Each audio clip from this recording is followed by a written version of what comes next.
Beverly Hillbillies.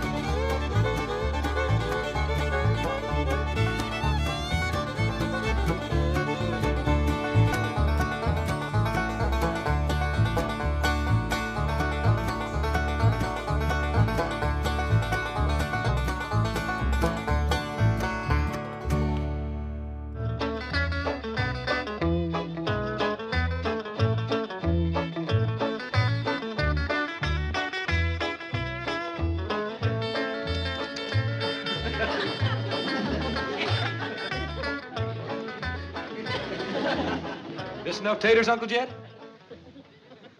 Don't hardly look at Jethro. Well, it peeled pretty near 2 dozen. Better fetch me the peelings. I got a feeling that's where most of the taters is. Yes, sir.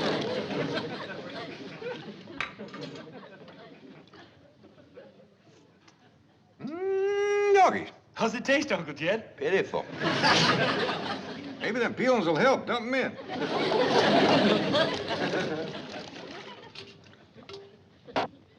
Doggone, it just don't seem right, us doing women's work, whilst Granny sits in front of that TV set all day. Ever since she found out it wasn't a washing machine, she ain't been more than 3 feet away from it. She's like a young'un with a new toy. Like Elly with her new critter. How come she ain't in her doing this cooking? Jethro, I just don't believe Elly was cut out for fixing victuals. I'll never forget the time she made that gooseberry pie. Ruined our best goose and a whole bucket of berries. You mean she put together? She did, and it was a mess, I'll tell you. I got her and Skipper out looking for stuff to put in this here. Pa, Skipper found some onions. Onions? Hey, they ought to go dandy in here. Go on, Skipper, give them to Pa. Thank you, Skipper. These here Beverly Hills onions ain't got a lot of bite to them. But the tops sure do flower out pretty. Jethro? Wash these and drop them in the pot. Tops and all? Well, yeah, we need all the flavor we can get. Where'd you find them, Elly? Over to the Drysdales.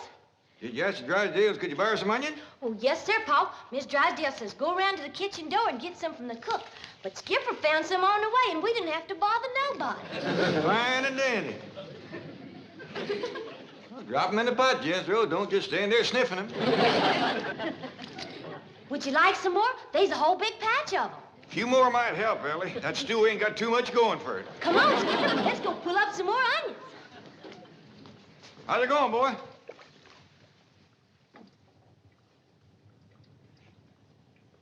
Better? Still pitiful. Even these onions ain't doing nothing. We just got to get Granny to help us. You ain't gonna pry her loose from that TV set now. This is the time her favorite is on. You mean that big strapping cowboy star? That's right. Marshal Quirt Manley, two-gun tamer of the Wild West. Look out, Quirt! Them rustlers are sneaking up behind you, fixing to shoot you in the back. Look out! Ooh, they got you. Ooh, they got you again.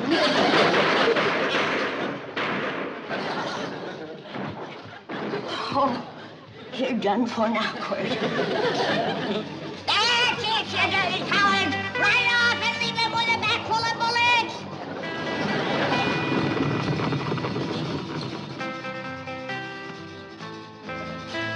Attaboy, Quirt, after him! Get him! Catch him, Quirt! I can tell you where they's headed, Quirt. To town to hide in the saloon. Granny. It won't do you no good to hide in that saloon, you dirty yellow cowards. Quirt will find you. He'll get you. Granny, Shh! Yonder comes Quirt, riding like the wind. That's it. That's where they are. Go get 'em. It won't do you no good to hide in that saloon. I told Quirt where to look. Say your prayers, yellow bellies. I'm coming in. is he gonna tackle that whole saloon full of bad men all by himself? You betcha. Quirt Manley don't need no help. Even with 30 or 40 bullets in him, he's more than a match for him. He's lighting into him.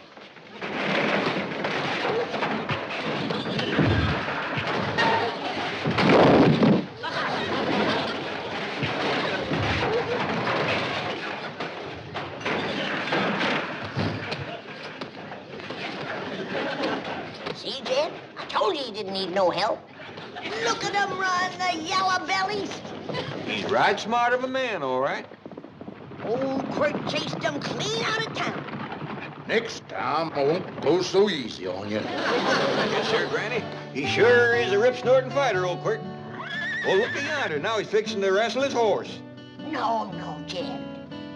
After a fight, he always hugs old Silver Trigger. And then he rides off into the sunset. See? Here they go. Fine figure of a man. Sits tall in the saddle. Well, don't he have no sweetheart like Hoot Gibson always had? No. Ain't no girl good enough for Quirt Manley. He only loves his horse and his dog. Him and Elly'd sure hit it off. Both of them being fond of critters and neither one of them having a sweetheart. Yonder goes the man for Elly May. If he can tame the whole Wild West, I reckon he can tame one wild girl. Leastwise, he'd have a fighting chance. Whereabouts would a fella go to find old Quirt? Off into the sunset, I reckon. That's where they always go. Mighty big place to commence looking. Sorry, Skipper, but you must not uproot Mrs. Drysdale's prized Bulbocodium vernum. That's the botanical term for daffodil. Now, if you're a good boy, if you're a good boy, Jane has a reward for you. A genuine Quirt Manley cowboy outfit. I bet you like it.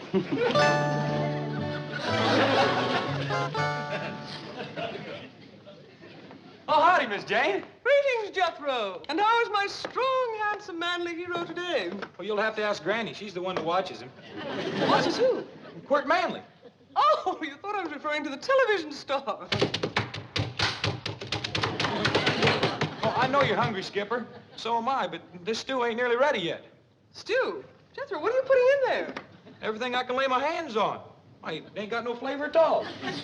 Oh, no, Jethro. Not tea. Oh, you poor dear boy. You need a woman to do this kind of work for you. That's a fact. You can say that again. There happens to be such a woman available. I know, but I don't stand much chance with her. Would you like her to take over right now and prepare you a delicious meal? I sure would. Then drop to your knees, my handsome one, and ask me the question that is in your heart. Please, will you go get Granny? Yes! My answer is Granny! Jethro, get up off that floor and stir the stew. Hi, Miss Jane. Will you stay and have victuals with us, such as he is? Oh, well, yes, but why not let me do... Hey, Skipper! Come on, Skipper, let's swing through the trees. Elly, what are you doing? We's playing ape. Look here. Elly, no, please, be careful! Sure would like to know where to find that Quirt Manley. Well, if you mean the television star, he lives right here in Beverly Hills. He does? Could we get him to meet up with Elly May? I'm sure Mr. Drysdale could arrange it.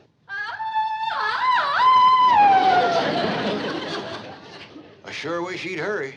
That little monkey's liable to get himself hurt.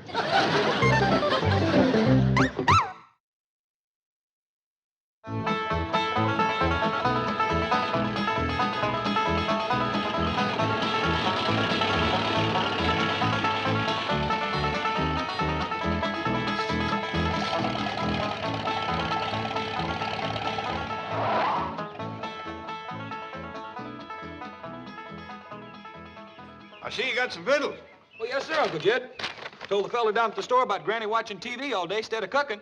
So he sold me these TV victuals, all packaged up and ready to eat. Well, that's fine. Now, when Quirt Manley gets here, we got something else to offer him besides that pitiful stew.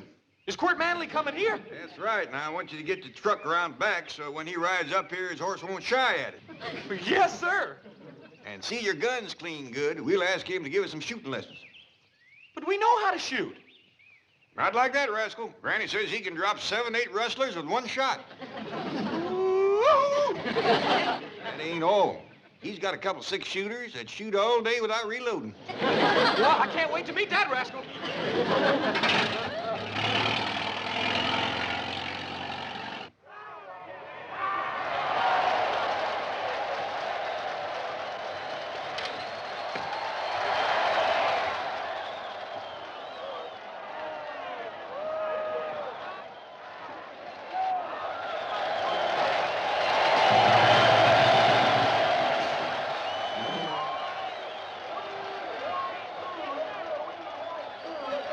What are they scrapping over, Granny?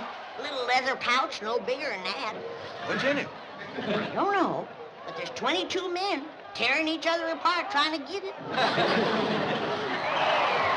a big crowd sitting there watching them. But not one of them has lifted a finger to stop that terrible fight. That little feller in the striped shirt seems to be trying. Him? He keeps blowing a whistle and hopping around. The minute he turns his back, they line up and go to scrapping again. Granny, Mr. Clappett, Court Manley just turned into your driveway. Court Manley! Yes, I knew Mr. Drysdale could arrange it. Court could whoop the whole bowl full of you. Come on, Granny. Miss Jane, you find Elly May and get her into a dress. Yes.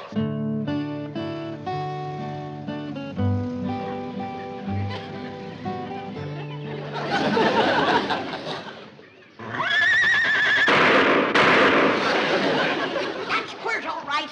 I'd no silver triggers in any place. What about them 2 gunshots? Brace yourself, kid. We're liable to find 30 or 40 rustlers laying out front.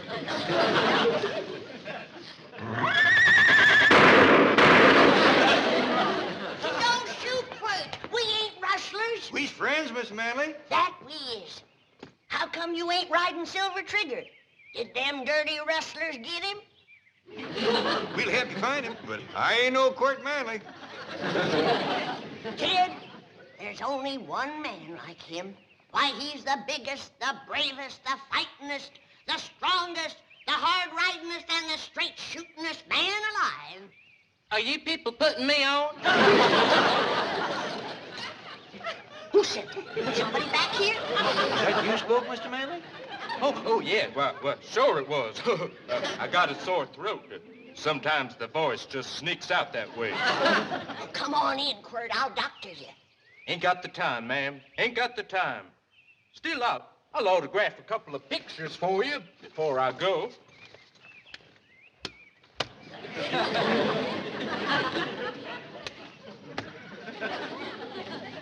There you are.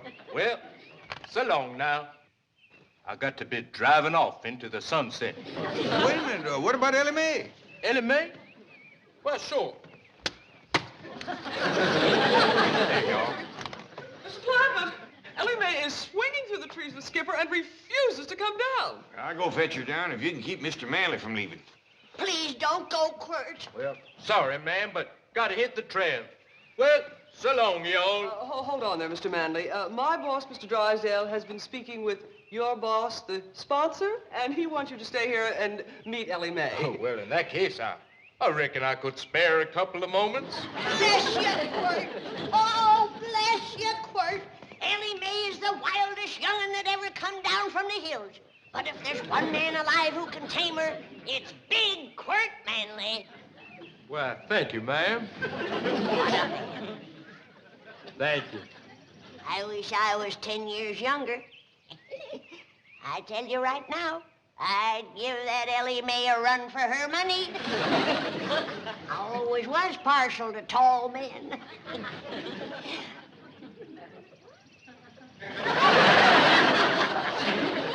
Come on, Quirt. You and me are gonna heft a jug together. Oh, I know you don't drink, but it won't hurt you to fall off the wagon just once. Elly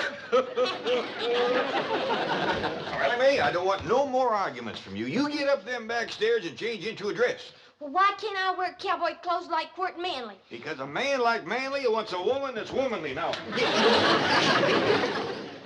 Jethro, what are you pouring into the stew? Cornmeal. Gives it some body.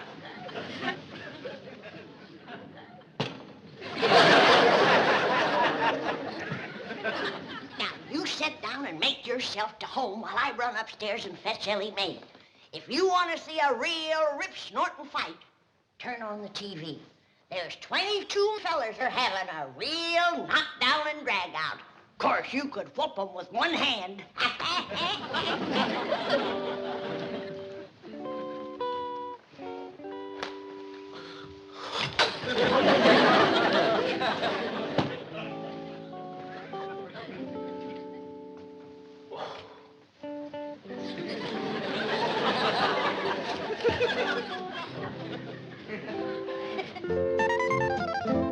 Lovely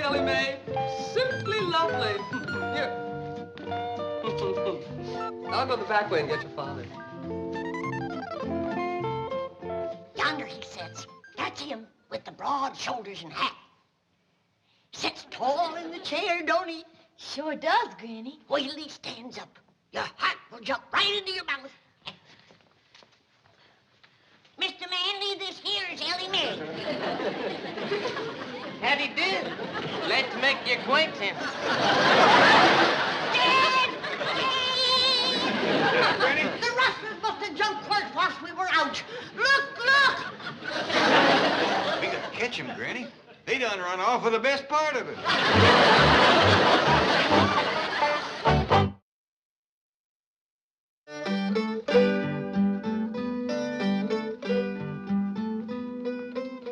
Now, Granny, I know you've had a cruel blow seeing your hero come apart like that right in front of your eyes, but you can't drown your sorrows in a jug.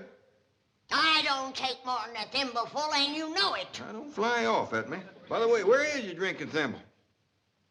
Right here. Granny, how about we all take a nice ride in the truck? A little fresh air might do you some good after a thimbleful of that rheumatism medicine. I ain't had none of it yet. I don't want to lighten the jug. How come? 'Cause when I find that Quirt Manley, I'm gonna throw it at him.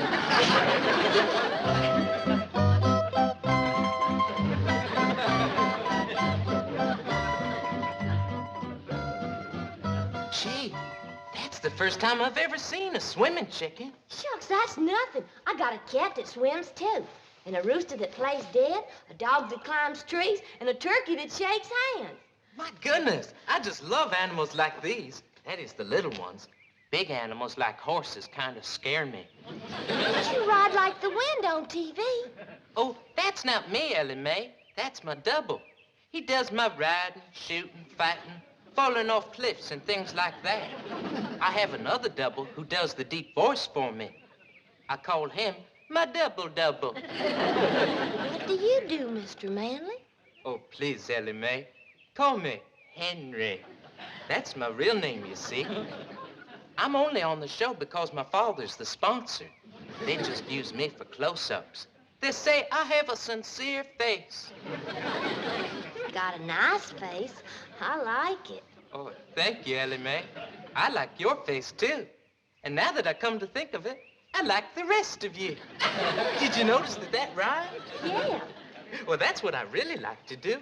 Make up poems for girls like you. Well, there goes another one right there. They just pop out of me at times. Would you like me to make up a poem about a raccoon? I sure would, and Elmer would, too. Very well. I like the raccoon because he is so filled with goodness and generosity.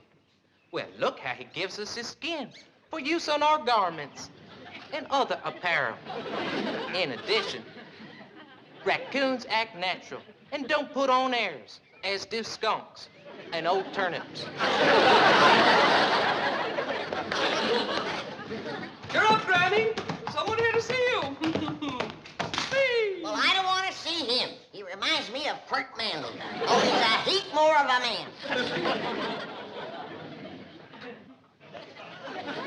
Handles a gun a heap better, too. He's the one that ought to be on TV.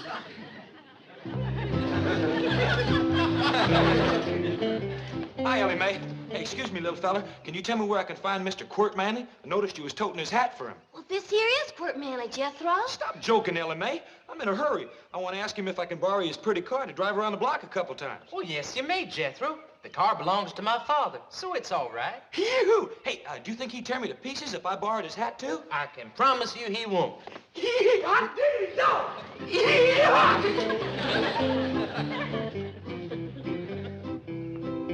Mr. Manley, could I have a word with you, please? I know what you're going to say, Mr. Clampett, and I don't blame you for wanting to shoot me. Oh, ain't nothing like that at all. I just want to talk to you about Granny. I guess I must have been a terrible disappointment to her. She is a mite let down, but I think we can pull her out of it if we all tug together. Now, first off, I'm going to learn you how to shoot a gun, and Elly here is going to learn you how to fight.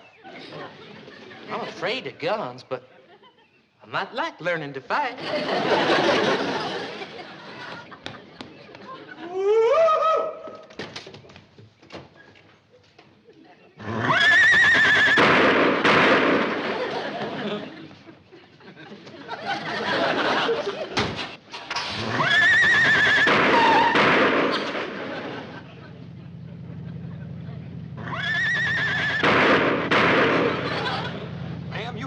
jumped in a car like that, especially with me going pretty near 30 miles an hour. I'd do anything to sit next to Court Manley. But my name ain't Quirt Manley. Don't think you can fool me. I've seen you on television. And I've dreamed of the day when I could get close enough to throw my arms around you and kiss you. My darling Court. But honest, ma'am, my name is... Your name is what?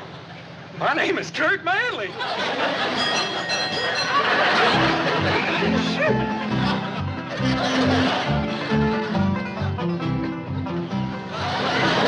Fight over me, girls. There's plenty for everybody.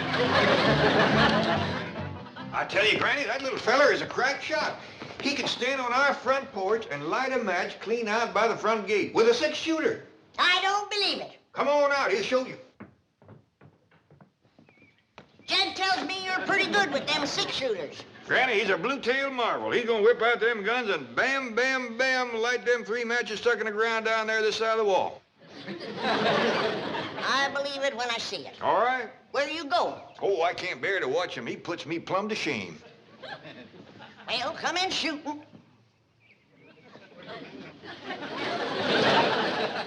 You count to 3, and I'll draw and fire. 1, 2, 3. Well, I gotta admit, that's pretty good. Why, you ain't even drawed your guns, you little faker, you! Granny, hold on! That little sawed-off faker out of here! But Ellie's right fond of him. You see, Granny, some heroes is fighters and some heroes is lovers, and I reckon that little cowboy is a lover. Oh, gosh. I'm gonna get my shotgun and blast the inside out of that lying TV set, and if he ain't gone by then, he's next. Granny, wait!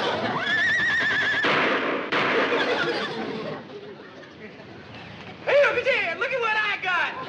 Jethro, where'd you get all these girls? Well, they think I'm a rich TV star. Say, if you girls cotton the money, I'll show you how you can divide up that whole roll. He's a little cowboy inside there. All you gotta do is go in there and make a big fuss over him and take on about how cute he is. Will you do it? Sure.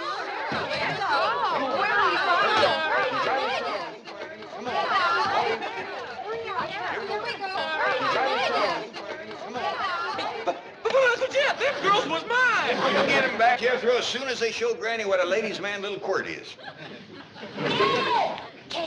The house is swarming with girls. Yeah, and you see who he's all crazy about? You betcha. He's a real star, that little feller.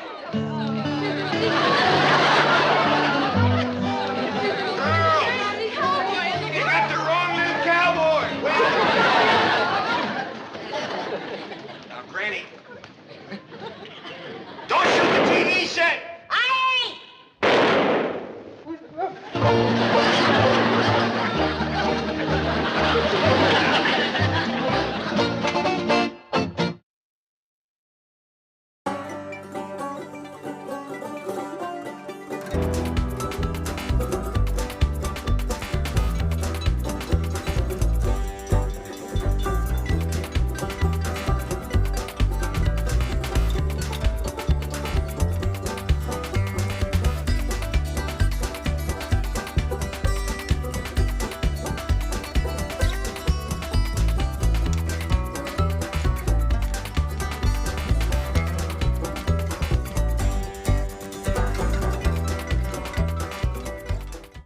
This has been a Filmways presentation.